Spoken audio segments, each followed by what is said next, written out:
آئیے کتاب رحمت سورہ الکہف اٹھائیں۔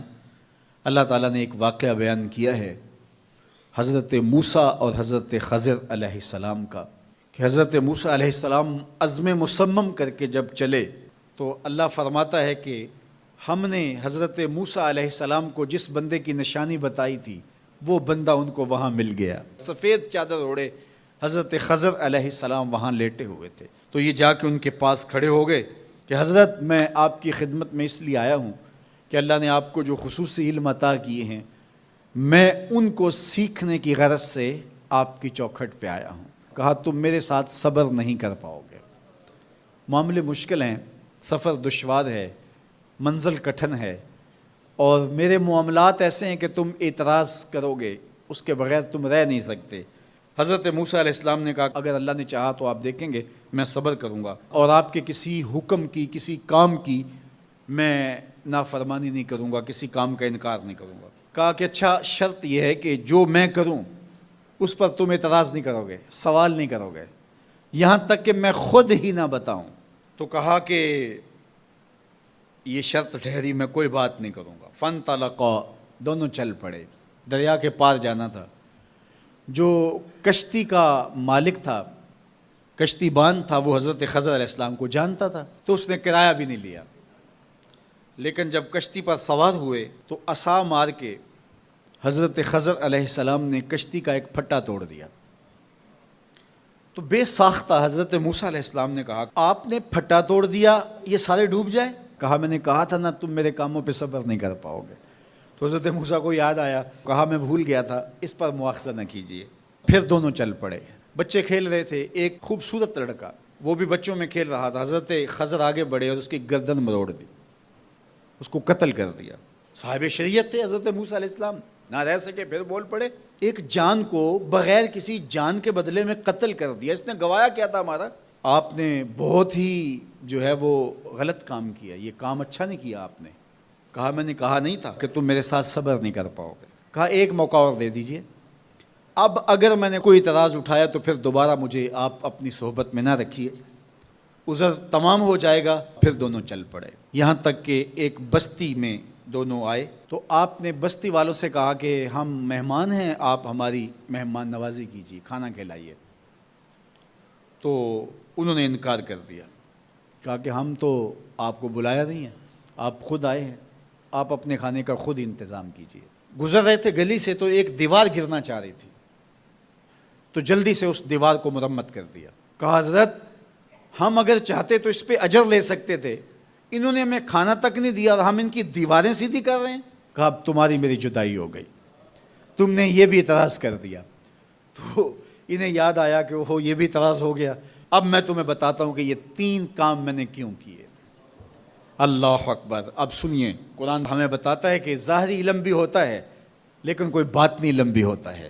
کہا وہ پہلی بات کشتی والی سنو، یہ 2 مسکین بچوں کی کشتی تھی، ان کے گھر کا چولہا اس کی کمائی سے جلتا تھا۔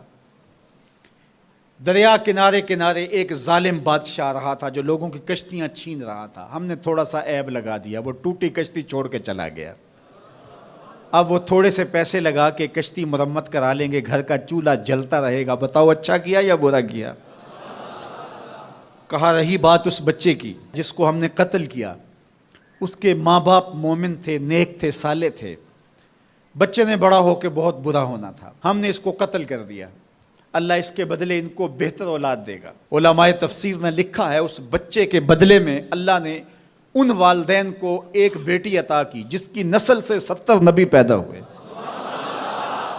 دیوار کی کہانی بھی سن لیجئے، یہ شہر کے 2 یتیم بچوں کی دیوار تھی اور اس کے نیچے ان کا خزانہ تھا اور ان کا باپ بڑا نیک تھا۔ خزانہ دیوار کے نیچے ہے، دیوار گرنا چاہ رہی ہے، کسی معمولی دھکے سے گر جاتی۔